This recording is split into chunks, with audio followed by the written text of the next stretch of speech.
Hey, this is Vince with Master Remodelers, and today we're going to be talking about caring for old, worn-out wood that may be on your garage or your home.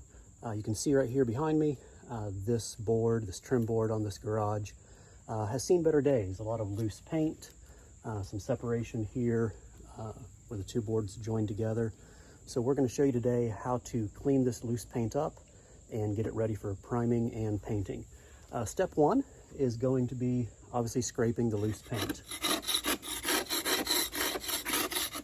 You can see that makes quite a mess.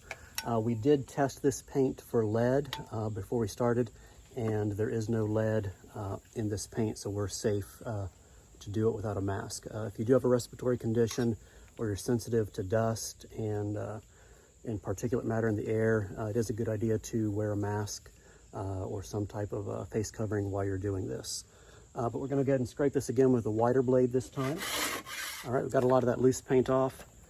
We're going to go ahead and hit this with a wire brush. That's just going to get a few more of the loose pieces off and help rough up the wood a little bit for our next step.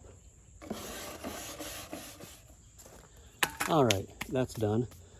Something we're going to do right here is we're going to cover this area right here with some masking tape so that as we paint, we don't get that on our new garage door.